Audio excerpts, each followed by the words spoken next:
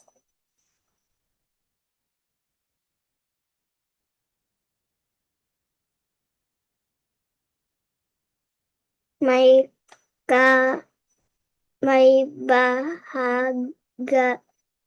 bahaghari, may taong maliit na kakukulit.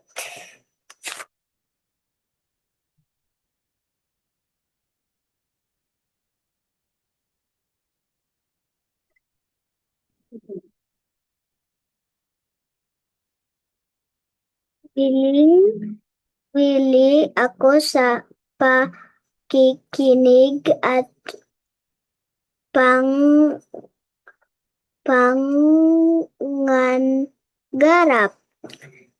Nang sinabi niyang pambihirang daigdig, hindi ko napansin ang pagtakas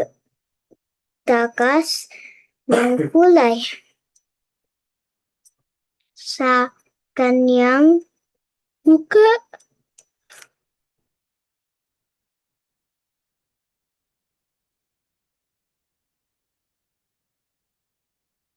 I'm not crying.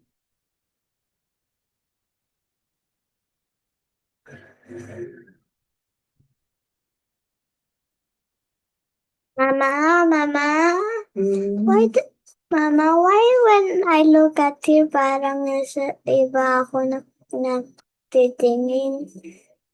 Tapos pag dito ako sa camera, parang nagpatingin ako. Tapos pag dito ako nagtitingin, dito ako nagtitingin.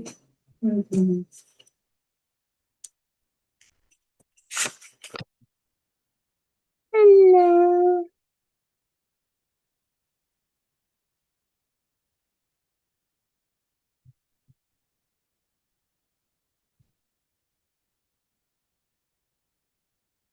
Lag. Ra. Ke. Ra. K.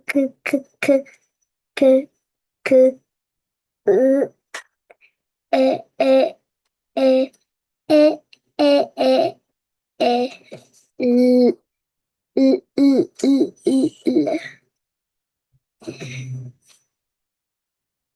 Lumatag sa sahig ang maputlang katawan ni Raquel. Takot na takot ako nang ngig. Ano nangyari sa akin, pinsan?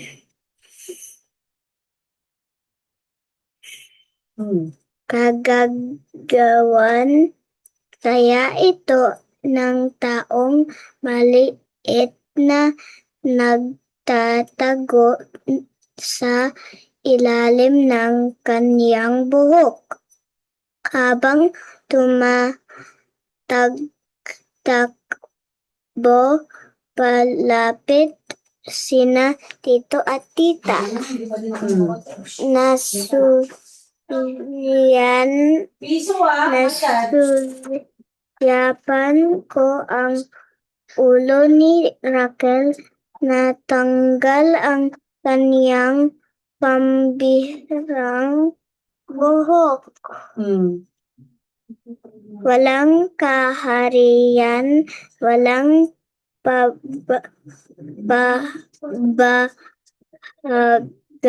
hari, walang taong maliit sa ilalim ng kanyang buhok.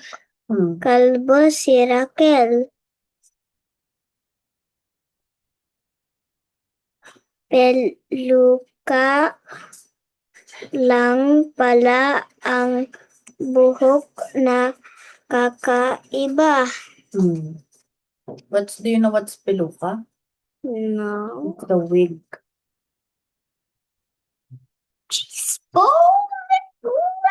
Ball.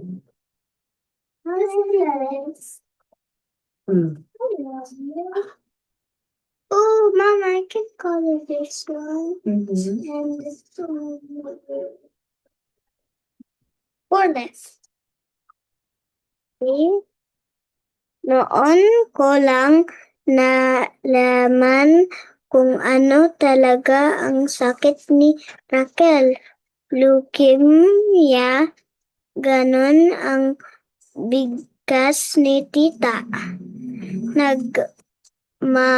Madaling isugod nila si Raquel sa ospital.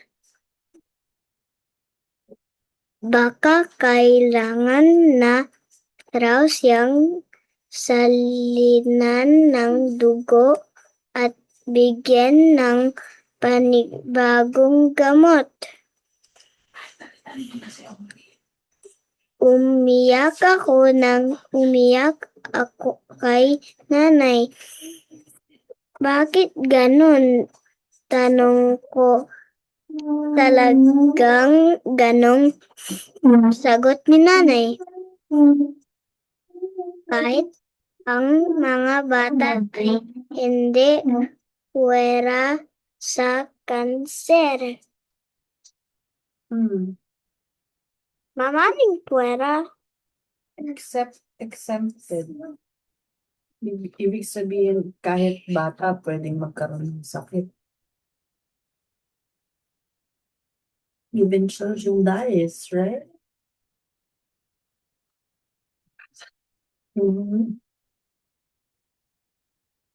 Kaya dapat you eat healthy food. Dali lang.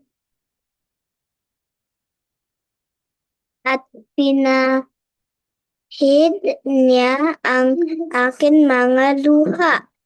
Bigla kong naalala ang madalas na sinabi sa akin ni Raquel na mas mapalad daw ako kaysa sa kanya. Noon ko lang yun naintindihan, hindi niya kami mayaman. Hindi ako maganda o maputi, pero malusog ang aking katawan. Ang kalusugan ay kayamanan yan ang madalas sabihin ni tatay.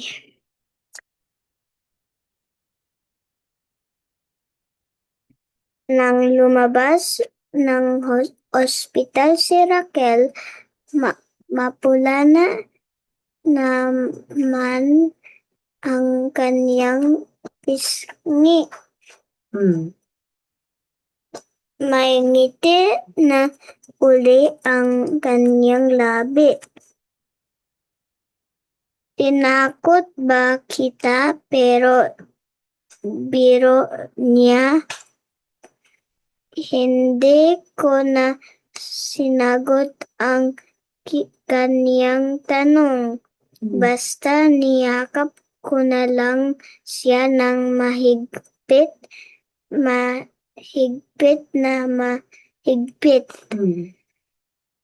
na para bang hindi ko na siyang pagkakawalan pa. Hmm. Hanggang ngayon, sa lahat ng akin mga pinsan, si Raquel pa rin ang akin hanggang kasi higit sa pambihirang buhok taglay niya ay pambihirang tapang. Hmm. The end. Ayan. Ano